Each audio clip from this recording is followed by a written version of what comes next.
Kodikunnil Suresh M P 24-നോടൊപ്പം ചേരുകയും ആശാവർക്കർമാരുടെ വലിയ സമരമുണ്ട്. പക്ഷേ ഇപ്പോൾ പോലും മുഖം തിരിഞ്ഞ് നിൽക്കുന്ന നിലപാടാണ്. ഇപ്പോൾ കഴിഞ്ഞ ദിവസം അവരുടെ സമരപ്പന്തൽ ഉൾപ്പെടെ അവിടുന്ന് മാറ്റുന്ന സാഹചര്യം ഉണ്ടായി. വലിയ ക്രൂരതയെ നേരിടുന്നത്. ആശാവർക്കർമാരുടെ സമരത്തോട് ഒരു ബൂർഷ മനോഭാവമാണ് സംസ്ഥാന ഗവൺമെന്റ് വെച്ച് പുലർത്തുന്നത്. മുഖ്യമന്ത്രിയും അതോടൊപ്പം തന്നെ ആരോഗ്യവകുപ്പ് മന്ത്രിയും ധനകാര്യ മന്ത്രിയുമെല്ലാം ഈ സമരത്തെ ഏതു വിധേനയും പരാജയപ്പെടുത്തുവാനുള്ള ശ്രമമാണ് നടത്തുന്നത്. അധികാരം ഉപയോഗിച്ചുകൊണ്ട് അതോടൊപ്പം തന്നെ സർക്കാർ ഉദ്യോഗസ്ഥന്മാരെ ഉപയോഗിച്ചുകൊണ്ട് ഈ ആശാവർക്കർമാരുടെ സമരത്തെ അടിച്ചമർത്തുക എന്നുള്ള ലക്ഷ്യത്തോടെ ഗവൺമെന്റ് മുന്നോട്ട് പോകുന്നത്.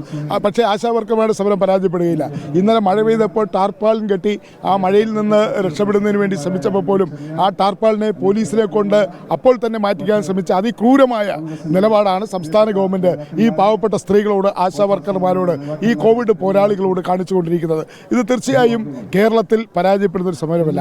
സർക്കാരിന്റെ സംവിധാനം എങ്ങനെ ഉപയോഗിച്ചാലും ഈ സമരം പരാജയപ്പെടുകയില്ല. അതുകൊണ്ട് ആശാവർക്കർമാർ ഉന്നയിച്ചിരിക്കുന്ന ന്യായമായ ആവശ്യം, അവരുടെ ഓണറേറിയം വർദ്ധിപ്പിച്ചു കൊടുക്കുക, അതോടൊപ്പം തന്നെ അവർക്ക് 5 ലക്ഷം രൂപ പിരിയുമ്പോൾ അവർക്ക് സഹായമായി നൽകുക, അങ്ങനെയുള്ള അവർ ന്യായമായ ആവശ്യങ്ങളാണ് ഉന്നയിച്ചിരിക്കുന്നത്. ആ ആവശ്യങ്ങൾ പരിഹരിക്കുന്നതിന് പകരം, ആ ആവശ്യങ്ങൾ അംഗീകരിക്കുന്നതിന് പകരം സമരത്തെ തകർക്കുവാനാണ് ശ്രമിക്കുന്നത്.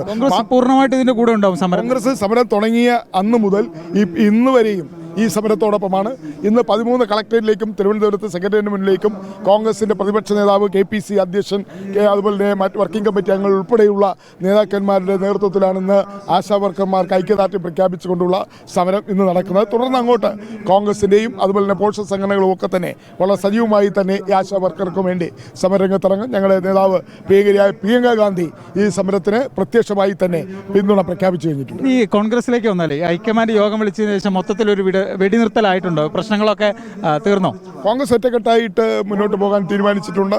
ഒരു തരത്തിലുമുള്ള അഭിപ്രായ വ്യത്യാസങ്ങൾ ഉണ്ടാകാതിരിക്കുവാനും അത് മാധ്യമങ്ങളിൽ ചർച്ച ചെയ്യുന്നതിനൊക്കെയുള്ള എല്ലാ അത്തരത്തിലുള്ള ഇന്നലെ കഴിഞ്ഞ കാലം നടന്നിട്ടുള്ള എല്ലാ സംഭവങ്ങളും അതെല്ലാം മറന്നുകൊണ്ട്, അതെല്ലാം മാറ്റിവെച്ചുകൊണ്ട് വരാൻ പോകുന്ന 2 പ്രധാനപ്പെട്ട തെരഞ്ഞെടുപ്പുകൾ, അത് നമ്മുടെ തദ്ദേശ സ്വയംഭരണ സ്ഥാപനങ്ങളിലേക്ക് നടക്കുന്ന തെരഞ്ഞെടുപ്പും നിയമസഭാ തെരഞ്ഞെടുപ്പിലും പാർട്ടി ഒറ്റക്കെട്ടായി മത്സരിക്കണം, ഒറ്റക്കെട്ടായി നേരിടണം.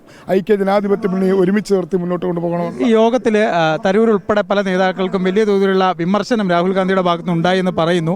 അത് ശരിയാണോ? അങ്ങ് യോഗത്തിന്റെ ഭാഗമായിരുന്നു. യോഗത്തിനകത്ത് നടന്ന ചർച്ചകളും അതിനകത്ത് നടന്ന അഭിപ്രായങ്ങളൊന്നും മാധ്യമങ്ങളോട് പങ്കുവയ്ക്കാൻ കഴിയില്ല. അത് ഞങ്ങൾ എടുത്ത ഒരു തീരുമാനമുണ്ട്.